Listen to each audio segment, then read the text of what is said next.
الذين استجابوا لله والرسول من بعد ما أصابهم القرح للذين أحسنوا منهم واتقوا أجر عظيم الذين قال لهم الناس إن الناس قد جمعوا لكم فاخشوهم فزادهم إيمانا وقالوا حسبنا الله ونعم الوكيل فانقلبوا بنعمة من الله وفضل لم يمسسهم سوء واتبعوا رضوان الله والله ذو فضل عظيم إنما ذلكم الشيطان يخوف أولياءه فلا تخافوهم وخافون إن كنتم مؤمنين ولا يحزنك الذين يسارعون في الكفر إنهم لن يضروا الله شيئا يريد الله ألا يجعل لهم حظا في الآخرة ولهم عذاب عظيم إن الذين اشتروا الكفر بالإيمان لن يضروا الله شيئا ولهم عذاب أليم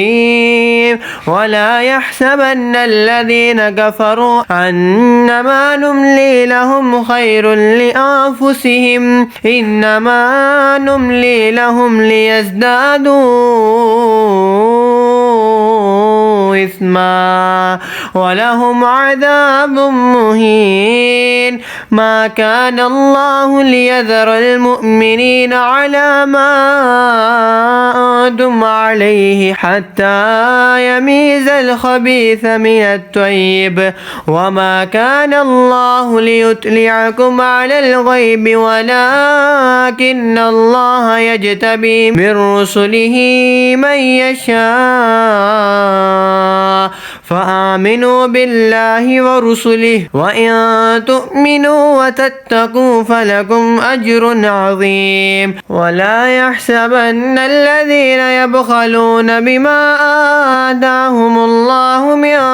فضله هو خيرا لهم بل هو شر لهم سيطوقون ما بخلوا به يوم القيامة ولله ميراث السماوات والأرض والله بما تعملون خबीर। वो जो अल्लाह और रसूल के बुलाने पर हाजिर हुए बाद इसके कि इन्हें जख्म पहुंच चुका था, इनके नेकोकारों और परहेजगारों के लिए बड़ा सवाब है। वो जिनसे लोगों ने कहा कि लोगों ने तुम्हारे लिए जत्था जोड़ा तो इनसे डरो, तो इनका ईमान और जायद हुआ और बोले अल्लाह हमको बस है और क्या अच्छा कारसाज। तो पलटे अल्लाह के एहसान और फजल से कि इन्हें कोई बुराई ना पहुंची और अल्लाह की खुशी पर चले और अल्लाह बड़े फजल वाला है। वो तो शैतान ही है कि अपने दोस्तों से धमकाता है, तो इनसे ना डरो और मुझसे डरो अगर ईमान रखते हो। और ए महबूब तुम इनका कुछ गम ना करो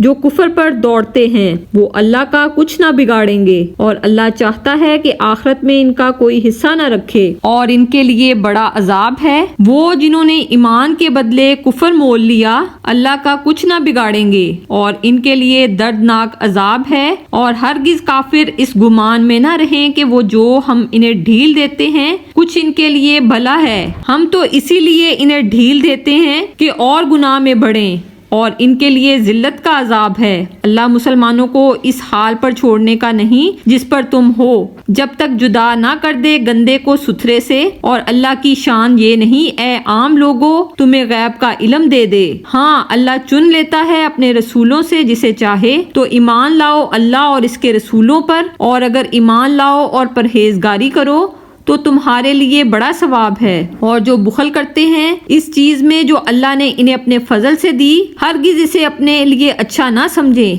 बल्कि वो इनके लिए बुरा है। अन करीब वो जिसमें बुखल किया था क़यामत के दिन इनके गले का तौक होगा। और अल्लाह ही वारिस है आसमानों और ज़मीन का, और अल्लाह तुम्हारे कामों से खबरदार है।